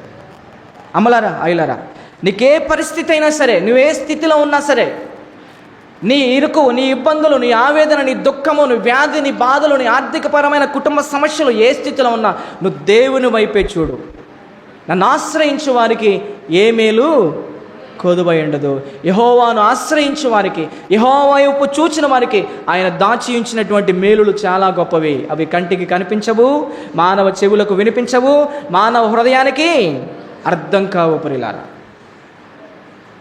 ఆయన వైపు చూడండి, దేవుని వైపు చూడు, యేసు వైపు చూచుచు. ఎవరి వైపు చూడొచ్చు ప్రియులారా, పక్కన వాళ్ళ వైపు చూడొద్దు. వాళ్ళు అలా ఉన్నారు, ఇలా ఉన్నారు వదిలేసేయండి. కనీసం చెప్తున్నాను కదా, నీ వైపు నువ్వు కూడా చూసుకోబాక, దేవుని వైపు చూడు, దేవుని వైపు చూడు. విశ్వాసమునకు కర్తయు దాన్ని కొనసాగించువాడైనటువంటి యేసు వైపే నువ్వు చూడాలి, గురి యొద్దకే పరిగెత్తాలి. ఏ మనుష్యుడు వైపు చూసినా నువ్వు పడిపోతావు. ఎందుకంటే ఏ మనుష్యుడు కూడా నీతిమంతుడు కాదు. అందరూ పాపము చేసి దేవుడు అనుగ్రహించి మహిమను పొందలేకపోతున్నారు. ఏ మనుష్యుడు నీతిమంతుడు కాదు. మనుష్యుల వైపు చూడబాకండి. ఎవరైనా భౌతికంగా వర్ధిల్లుతున్నారనుకో వాళ్ళకి వెళ్ళి చూడబాకండి. వాళ్ళు అది కొన్నారు, ఇది కొన్నారు, ఇది కొన్నారు, అవసరం లేదు మనకి. దేవుడు తగిన సమయమందు చెప్పాలి, దేవుడు తగిన సమయమందు మిమ్మును హెచ్చించినట్లు మీరు ఆయన బలిష్టమైన చేతుల క్రింద దీన మనస్కులై నుండి ఒక సమయం వస్తుంది. దావీదుని హెచ్చించినటువంటి దేవుడు నిన్ను కూడా హెచ్చిస్తాడు. ఆమెను చెప్పాలి గట్టిగా ఒకసారి. ఎందుకు ఆవేశం, ఎందుకు తాపత్రయం, ఎందుకు అమ్మో వాళ్ళు అలా అలా ఎదిగిపోతున్నారు, నేను చూస్తే ఇలానే ఉన్నాను, సమస్యలు. ఎదిగే వాళ్ళని ఎదగనివ్వండి. దేవా వారికి ఇచ్చిన మంచి ఆశీర్వాదాన్ని బట్టి స్తోత్రాలు, నన్ను కూడా నువ్వు ఆశీర్వదిస్తావు, నాకు నమ్మకం ఉందని ప్రార్థన చేసుకోవాలి. వస్తుంది, సమయం వస్తుంది. ఆయన ఆశీర్వదించడం మొదలు పెడితే ఇంకా ఆశీర్వాదాన్ని ఇంకా ఆపే శక్తి ఎవ్వరికీ లేదు ప్రియులారా. ఆశీర్వాదం అంటే ఈరోజు అనుకుంటున్నారు భౌతిక సంబంధమైన ఆశీర్వాదం అనుకుంటున్నారు. ఆశీర్వాదంలో రెండు రకాలు, ఒకటి ఆత్మీయమైన ఆశీర్వాదం, రెండు భౌతిక సంబంధమైన ఆశీర్వాదం. ఆత్మీయమైన ఆశీర్వాదం లేకుండా భౌతిక సంబంధమైన ఆశీర్వాదమే కలిగి ఉన్నవారు అది నిజమైన ఆశీర్వాదము కాదు. కాబట్టి ప్రియులారా, దేవుడు నిన్ను ఆశీర్వదించాలంటే, దేవుడు నిన్ను గొప్ప చేయాలంటే, దేవుడు నిన్ను అత్యధికంగా హెచ్చించాలంటే ఒకటే, ఎల్లప్పుడూ దేవునికి స్తుతి చెల్లించు, ఎల్లప్పుడూ దేవునికి ప్రార్థన చేసుకో. తర్వాత ఏం చెప్పాను? మూడవది, కుటుంబములో, సంఘములో, సమాజంలో నువ్వు బాధ్యతగా బ్రతుకు, బాధ్యతారహితంగా కాదు. నాలుగవది, దేవుడు నిన్ను హెచ్చించాలంటే ప్రియులారా ఏం చెప్పాను ఇప్పుడు? దేవుని వైపు మాత్రమే చూడు, ఎవరి వైపు చూడబాక. మనుష్యుల వైపు కాదు కదా, నీ వైపు నువ్వు కూడా చూడబాక, దేవుని వైపే చూడు. అప్పుడు దేవుడు నిన్నేం చేస్తాడు? ఆయన హెచ్చిస్తాడు. కాబట్టి ప్రియులారా, మనం దేవుని వైపు చూడాలి. ఇక ఐదవది, దేవుడు దావీదుని తన కుటుంబాన్ని వర్ధిల్ల చేయుటకు, హెచ్చించుటకు కారణాల్లో అతడు దేవునికి ఇచ్చుటలో గొప్పవాడిగా ఉన్నాడు. చూడండి, క్రమంగా చెప్తున్నాను మీకు, 7 పాయింట్లు.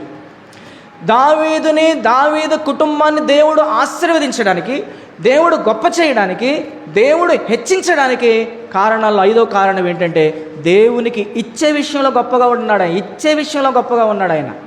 దావీదు ప్రియులారా దేవునికి మందిరం కట్టాలనుకున్నాడు కదా. యెరూషలేములో ఇప్పుడు మందిరం అది పడగొట్టబడింది. మొదటిసారి రాజుకు నెబుకద్నెజరు వచ్చి సైన్యంతో కొల్లగొట్టాడు. తర్వాత కోరెష్ పాలనలో కూడా అది రెండోసారి కూడా కట్టబడింది, అది కూడా పడవేయబడింది. ఇప్పుడు 3వ దేవాలయం కట్టాలని అంటున్నారు. అది కడతారో కట్టరో మనకైతే తెలియదు. కానీ ఆ యెరూషలేములో ప్రియులారా ఉన్నటువంటి ఆ మందిరాన్ని పడగొట్టాడు అనమాట ఈ చక్రవర్తి అయినటువంటి ఈ నెబుకద్నెజరు. అయితే ఆ మందిరాన్ని కట్టాలనే ఆలోచన ముందెవరికి వచ్చిందయ్యా అంటే ఇదిగో ఈ దావీదు గారికి వచ్చింది. అమ్మో, నేను చూస్తేనేమో ఎక్కడున్నాను, ఇంత అంతఃపురంలో ఉన్నాను, నా దేవుని మందసము, నా దేవుడేమో టెంటుల్లో ఉన్నాడు, నేను అక్కడ ఉండాల్సిన వాడిని, నా దేవుడు ఇక్కడ హైట్లో ఉండాల్సిన వాడు, ఇది నాకు తగదని చెప్పేసి నా దేవునికి ఒక ఉన్నతమైన మందిరాన్ని కట్టాలనుకున్నాడు. ఆలోచన అది దావీదుకి వచ్చింది. దేవుడు కట్టమని కూడా చెప్పలా, నా కొరకు నువ్వు మందిరాన్ని కట్టాయని చెప్పలా, దావీదుకి వచ్చిన ఆలోచన అది. వెంటనే దేవుడు వచ్చాడు, నానా ఇప్పటికే నువ్వు నా కోసం ఎన్నో యుద్ధాలు చేశావు, నీ చేతులన్నీ కూడా ఎంతోమందిని చంపేసి రక్తంతో నిండుకుపోయినాయి, కాబట్టి నువ్వు వద్దునైనా, నువ్వు ఇప్పుడు అలసిపోయావు, నెమ్మది తీసుకో, నెమ్మది పొందు, నీ గర్భవాసం నుంచి వచ్చినటువంటి నీ కుమారుడైన సొలొమోను నా కొరకు మందిరం కడతాడు, నేను కట్టించుకుంటా అంటాడు. వినండి అమ్మా, ముగిస్తాను. ఇంకా సొలొమోను నాకు మందిరం కడతాడు అన్నాడు. అలానే సొలొమోను సరే నాయన అన్నాడు. అలానే ఏమన్నా ఊరుకున్నాడా? నేను కడతానులే అన్నప్పుడు సరేలే అన్నాడా దావీదేమన్నా? సరేలేని మౌనంగా ఉండలా. ఏం చేశారంటే ఆ మందిరానికి సంబంధించినటువంటి మెటీరియల్స్ అది ఏదైతే ఉందో ప్రియులారా, దావీదు గారు దేవుని మందిరం మీద ఉన్నటువంటి మక్కువతో, ఇదిగో నీ ఇంటిని కూర్చున్న ఆసక్తి నన్ను భక్షించుతున్నది అని దావీదు గారు, తినేస్తున్నది దినదినం అని దావీదు గారు మాట్లాడినట్టుగా ప్రియులారా, దావీదు గారు దేవుని మందిరము కట్టబడుట కొరకు ఆయన ఇచ్చే విషయంలో గొప్పవాడిగా ఉన్నాడు. ఎంత ఇచ్చాడో చెప్తాను ప్రియులారా. 2 లక్షల మణుగుల బంగారాన్ని ఇచ్చాడు ఆయన. ఎన్ని మణుగుల బంగారం? టన్నుల కొద్ది బంగారం ఇచ్చాడు. యెరూషలేము దేవాలయంలో మందిరం కట్టబడడానికి నా వంతుగా, ఇదిగో దేవుని మందిరం కట్టబడ్డకు 2 లక్షల మణుగుల బంగారం, 10 కోట్ల మణుగుల వెండి, 10 కోట్ల మణుగుల వెండి. ఇంకా మనం ఆలోచన చేసినప్పుడు ప్రియులారా, ఎంతో వెలగల విలువైనటువంటి రాళ్ళు, కలప అన్నీ ఇచ్చేసాడు, సమకూర్చేశాడు ప్రియులారా దావీదు మందిరం కట్టబడ్డ కొరకు. ఎంతంటే ప్రియులారా చాలా ఇచ్చాడు. మరి ఈ లక్షణం మనం కూడా కలిగి ఉండాలి. దేవునికి ఇచ్చే విషయంలో మనం కూడా ఎలా ఉండాలి?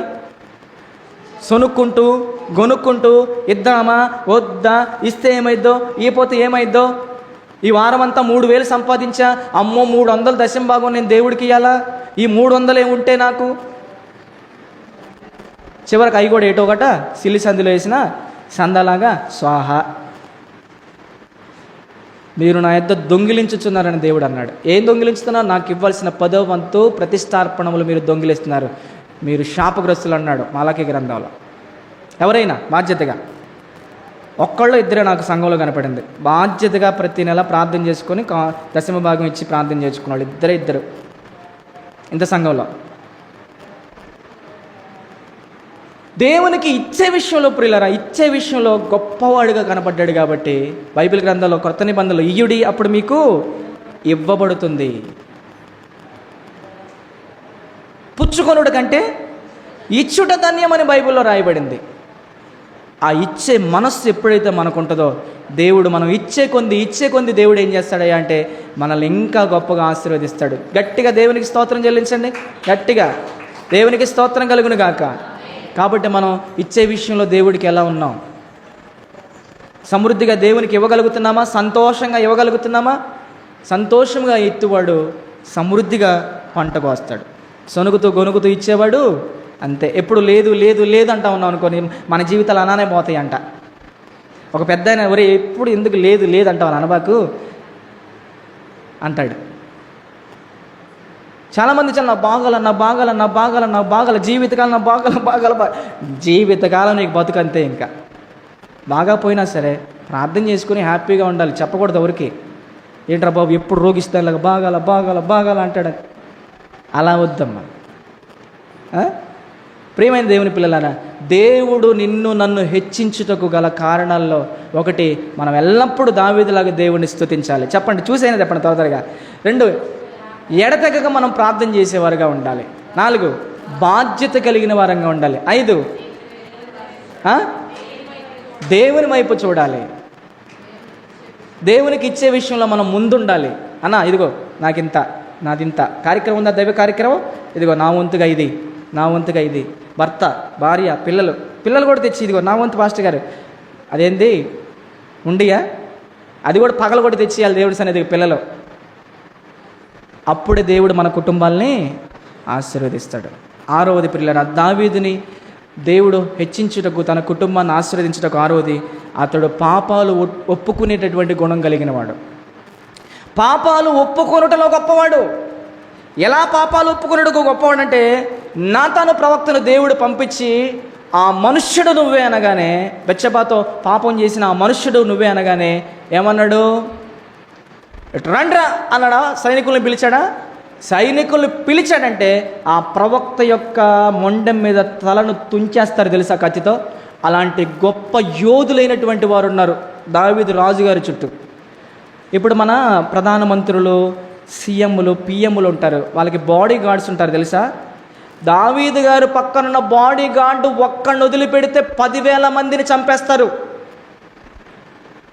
1000 మందిని కూడా చంపేస్తారు. అంతమంది బలార్జులు సైన్యమే ఉంది ఆయన పక్కన, దావీదు గారి పక్కన. ఒక్కొక్కడిని వదిలిపెడితే 1000 మందిని చంపుకొని వస్తాడు. అలాగా దావీదు అంటే సామాన్యుడు అనుకోబాకండి. మన సీఎం పక్కనే కొంతమంది ఉంటారు బాడీ గార్డ్స్, హీరోల పక్కన కూడా కొంతమంది ఇంతలా ఉంటారు. ఆనాడు చరిత్రలో దావీదు పక్కన సైన్యమేమన్నారు, ఆ ఒక్క సైనికుడిని లేదా ఒక్క బాడీ గార్డ్ని వదిలిపెడితే చెప్పాను కదా 1000 మందిని చంపేసి వస్తాడు ఒక్కడు. చరిత్రలో బైబిల్లోనే ఉంది, తర్వాత మీకు చెప్తాను రాబోయే దినాల్లో. కాబట్టి నా ప్రియమైన దేవుని పిల్లలారా, దేవుని ప్రజలారా, దావీదు పాపం ఒప్పుకునే విషయంలో చాలా గొప్పవాడిగా ఉన్నాడు. మరి మన పాపాలు మనం దేవుని సన్నిధిలో ఒప్పుకొని విడిచిపెట్టి దేవుని కనికరాన్ని పొందగలుగుతున్నామా? దావీదు నువ్వు తప్పు చేసావు నాయన అనగానే వెంటనే కుప్పగూలిపోయాడు, మోకరిల్లాడు, పశ్చాత్తాపడ్డాడు. ఆ తప్పును ఒప్పుకొని విడిచిపెట్టి తన జీవితంలో ఇంకెప్పుడు ఆయన తప్పు చేయలా. ఆ ఒప్పుకోలు ప్రార్థనలో నుంచి వచ్చింది 51వ సంకీర్తన.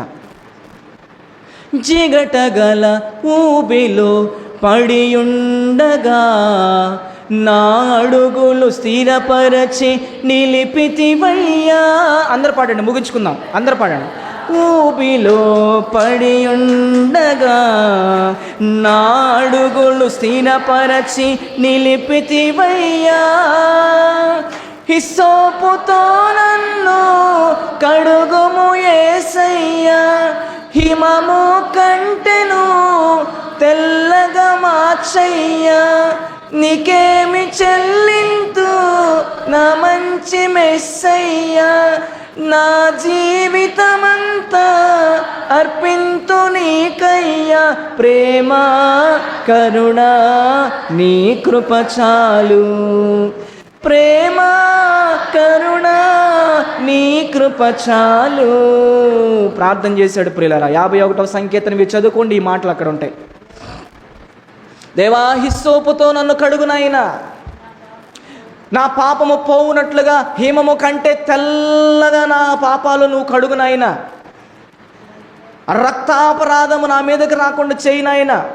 నీ రక్షణ ఆనందము నా యొద్ద నుంచి తీసివేయద్దు, నీ పరిశుద్ధాత్మ నా యొద్ద నుంచి తీసివేయద్దని ఎంత పశ్చాత్తాపడ్డాడో, ఎంత కన్నీళ్లు కార్చాడో. ఆయన పాపాన్ని దేవుని సన్నిధిలో ఒప్పుకోబట్టి తన కళ్ళుల నుంచి వచ్చిన కన్నీళ్ల ద్వారా తన పరుపు కూడా తేలేంత గేడ్చాడంట. అలంకార రూపంలో రాయబడింది. కన్నీళ్లతో ఎప్పుడు పరుపు తేలదు, అలంకారం. అంతగా పశ్చాత్తాపడ్డాడు పాపం చేసి. ఈరోజు నిజంగా ఏంటో నాకు అర్థం కాదు ప్రియులారా. కొద్దిసేపు లోకం, కొద్దిసేపు సంఘం, కొద్దిసేపు దేవుడు, కొద్దిసేపు దెయ్యం, కొద్దిసేపు ఏమో దేవుని పాటలు, కొద్దిసేపు ఏమో సినిమా పాటలు, కొద్దిసేపు ఏమో దేవుడి వాక్యాలు, కొద్దిసేపు ఏమో సినిమా ముచ్చట్లు. ఇదేంటో ఏం అర్థం కావట్లా. దేవుడు, అయ్యా నువ్వు చెప్పుకుంటూ పోరా, నేను చూసుకుంటా, నువ్వు చెప్పుకుంటూ పో నీ బాధ్యత ప్రకారంగా అన్నట్టుగా నా మనస్సాక్షి కనిపించింది ఒక్కోసారి. ఉంటే వెచ్చగా, లేకపోతే చల్లగా. నులివెచ్చని జీవితాలు జీవిస్తే మనం పరలోకానికి పోము. చివరి మాటలు, మనం పరలోకానికి పోము. ఒక్కసారి ఇది తప్పని దేవుడు చెప్పిన తర్వాత ఆ తప్పును ఒప్పుకొని విడిచిపెట్టిన తర్వాత మరలా ఆ తప్పు మనం చేయకూడదు. ఆ తప్పు మరలా మనం చేస్తున్నామంటే పేతురు పత్రికలో వాక్యం మన జీవితంలో నెరవేరుద్ది. అర్థమవుతుంది కదా? కాబట్టి నా ప్రియమైన దేవుని పిల్లలారా, దేవుని ప్రజలారా, రాబోయే దినాల్లో మన సంఘం అంతా కూడా పరిశుద్ధతలో తొలతూగాలి, ఆత్మీయతలో అభివృద్ధి చెందాలి. సంఘం అంతా పరలోకం వెళ్ళే సంఘంగా ఉండాలి. అందుకనే ప్రతి ఆదివారము ఎన్నో లోతైనటువంటి వాక్యాలు మీకు చూపించి, ఖండించి, గద్దించి, బుద్ధి చెబుతూ, హెచ్చరిస్తూ, కొంతమంది నొచ్చుకున్నా, కొంతమంది నా మీద తిరుగుబాటు చేసిన దేవుడు చెప్పమన్న విషయాలు నేను మీకు చెప్తున్నాను. అమ్మలారా, రాను రాను రాను రాను మనలో మార్పు రావాలి. నువ్వు వెళ్ళే పని దగ్గర ఒక అన్యులు వచ్చి నీ గురించి సాక్ష్యం చెప్పగలరా? అయ్యా ఇదిగో తొడాల పాయింట్కి వెళ్తుంటే ఎంతోమంది విస్తారమైన ఆడవాళ్ళు వస్తున్నారు, నిజంగా నువ్వు సంఘాన్ని బాగా నడిపిస్తున్నావు, నిజంగా మీ వాళ్ళని చూస్తే మాకు చాలా ఆనందంగా ఉంది, మేము కూడా మీ చర్చికి రావాలనిపిస్తుంది అయ్యా అని ఎవరైనా అనగలరా మన గురించి? వాళ్ళు చక్కగా పాటలే పాడుకుంటారయ్యా, చక్కగా వాక్యాలు వింటారయ్యా, చక్కగా వాళ్ళు దేవుని కూర్చున్న మాటలే మాట్లాడుకుంటారయ్యా, ఇంకేం మాటలు మాట్లాడరయ్యా అని ఎవరైనా చెప్పగలరా మన గురించి? అలా చెప్తే మన సాక్ష్య జీవితాలు నిజం, లేకపోతే అబద్ధం. అమలారా, మిమ్మల్ని ప్రేమించి చెప్తున్నాను, ఎవ్వరు కూడా అపార్థం చేసుకోబాకండి. కొద్ది కాలమే బ్రతుకుతాం, ఎంతకాలం బ్రతుకుతాం మనకు తెలియదు. మన మీద ఎవడు వేలు పెట్టి చూపించకూడదు. బ్రతికితే రోషంగా బ్రతుకుదాం, లేకపోతే చచ్చిపోదాం.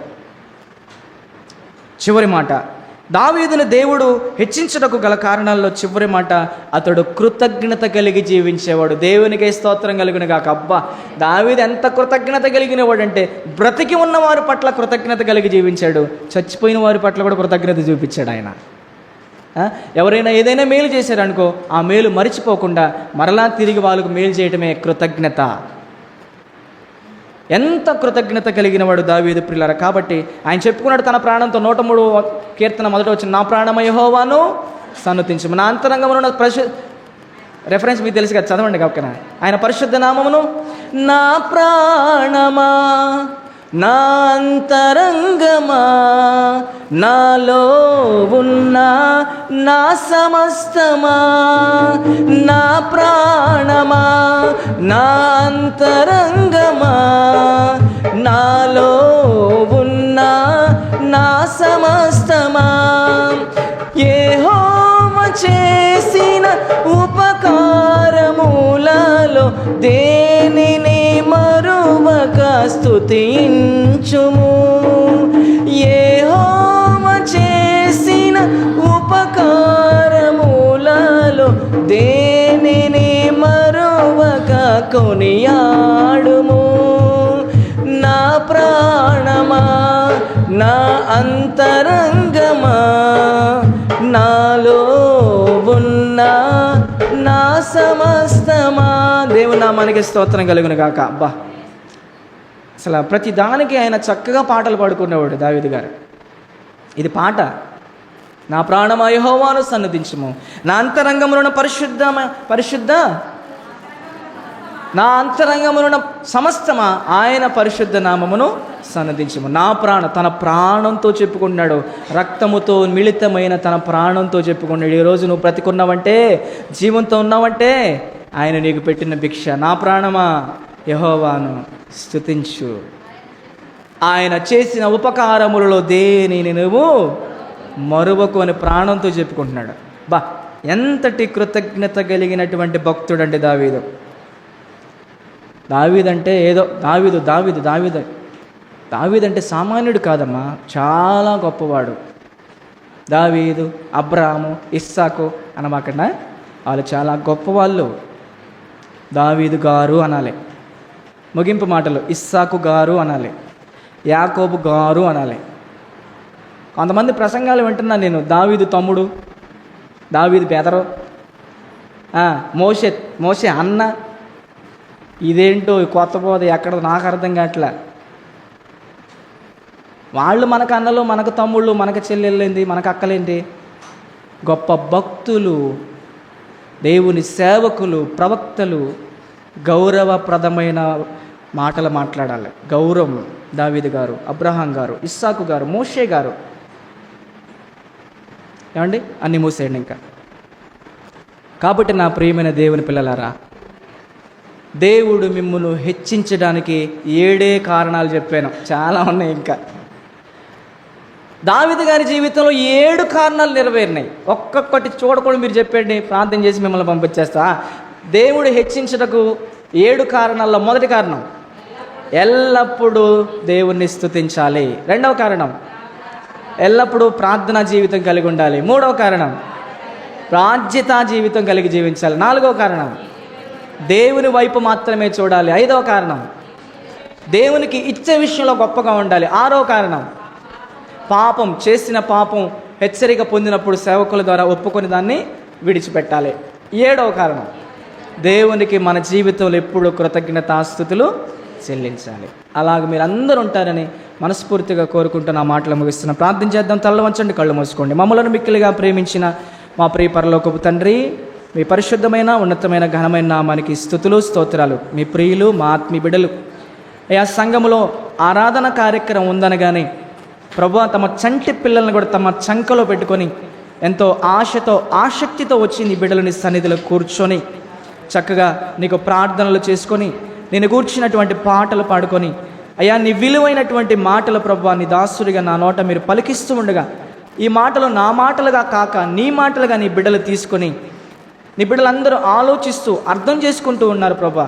ఆ విధంగా మేము కూడా బ్రతకాలని వారి మనస్సాక్షి వారిని గద్దిస్తూ ఉండగా, ఆ గద్దింపుకు లోబడే మనస్సాక్షి మీ బిడ్డలకు దయచేయమని కూడా ప్రార్థన చేస్తున్నాం. ఎవరు కూడా నాయన ఈ మాటలు పెడర్థాలకు దారి తీసుకోకుండా, అపార్థాలకు దారి తీసుకోకుండా, సాత్వికమైన మంచి మనసుతో ఈ మాటలు స్వీకరించి తమ బ్రతుకుల్లో ఈ మాటలు నెరవేర్చేవారుగా మీ బిడ్డలందరినీ మీరు సిద్ధపరచమని, మమ్మల్ని నిందించేటటువంటి శత్రువుకి మేము చోటు ఒక ప్రభువా, అయా సంఘములో ఉన్న సమాజంలో ఉన్న తండ్రి మాదిరికరమైన జీవితాలు మేము జీవించి కృపద ఇచ్చేయమని, అయా మా మాటలు, మా చూపులు, మా చేష్టలు, మా నడక, మా ప్రవర్తన యావత్తు నీ దృష్టికి అంగీకార యోగ్యములుగా ఉండినట్లుగా సహాయం చేయమని, ఎల్లప్పుడూ తండ్రి దావీదుని ఏ విధంగా మీరు హెచ్చించారో, దావీదుని మీరు ఏ విధంగా గొప్ప చేశారో, దావీదుని మీరు ఏ విధంగా ఆశీర్వదించారో తన కుటుంబాన్ని కూడా ప్రభువా, దావీదు ఒకానొక సమయంలో ప్రార్థన చేస్తున్నాడు, యెహోవా మా ప్రభువా నీ ఆశీర్వాదము నుండి మా కుటుంబము నిత్యము ఆశీర్వదించబడునుగా. కానీ దావీదు మహారాజు గారు